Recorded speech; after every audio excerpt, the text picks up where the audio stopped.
Welcome to the Basics of Buying and Selling a Business series, presented by Allen Young, a business brokerage serving Tucson and Southern Arizona.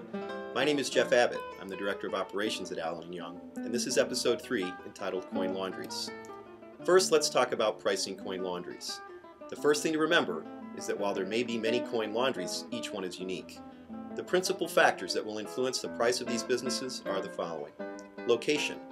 Visibility and demographics, including a high percentage of renters in the vicinity, are of primary importance. Profitability. If you're not profitable, you'll have a hard time selling. Good books and records. Unfortunately, because these are cash businesses, some of the revenue goes unreported, and that can adversely affect the price. Competition. If you're the only game within a few mile radius, that's obviously good. And finally, the age and condition of your equipment. If you don't know how to fix washers and dryers yourself, or enjoy doing so, you're probably not a good candidate to own a coin laundry because there will be breakdowns and it will be expensive to hire a repairman to come do that work for you. Some additional factors you should consider in pricing a coin laundry business are the rent as a percent of sales. Are you paying too much? Additional profit centers. Do you offer dry cleaning, drop off wash and iron? Do you sell food and beverages, detergents? Is your facility attended or unattended? An attended facility can increase revenue, but it will also increase payroll expenses, and that cuts into profits. Do you have any commercial accounts? That can be a steady source of cash flow, and buyers look for that. And finally, cleanliness is critical. Who wants to sit in a dirty laundrette, after all? Now let's look at some operating benchmarks for a coin laundry. Utilities generally run around 25%.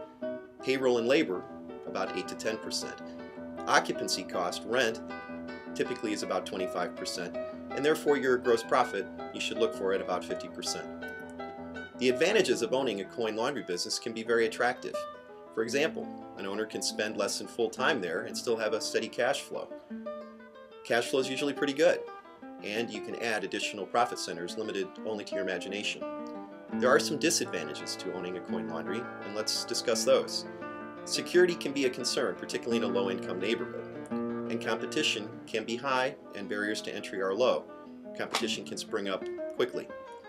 Utility costs and rent are continually rising incrementally, and so you need to be on top of your costs. What's the outlook for the coin laundry business? It's actually really good, and it's growing, particularly in population centers with a large concentration of renters. The coin model has begun to be replaced by debit cards, and so that's a trend you want to keep on the lookout for and see how it might affect the business you're looking at or trying to sell. There's a trend towards adding complementary services, and again, this is limited only to your imagination. Whatever works in the location for your coin laundry. It could be food and beverage, detergent, or whatever else you can imagine. Here's some final thoughts as you think about buying or selling a coin laundry business. In economic times like these, many buyers are looking for cash flow businesses. So, demand could be higher than supply right now, causing you to have to consider paying a premium for a business like this. The majority of coin laundry transactions are seller financed on terms of usually 5 to 7 years, or the buyer and their family provide the financing. Bank lending can be hard to obtain. Rising rent and utility costs are to be expected, and without good cost controls will lead into your profits. And finally, an excellent resource to learn from the prior experiences of coin laundry owners is www.coinlaundry.org, a website maintained by the Coin Laundry Association. That's it for Episode 3. Thanks for viewing the Basics of Buying and Selling a Business series presented by Allen Young Business Brokerage. Be on the lookout for future episodes in this series as we explore the ins and outs of buying and selling businesses of all shapes and sizes. We'd like to make attribution to some of the materials mentioned here to Tom West in his excellent resource, The Business Reference Guide, published by Business Brokerage Press.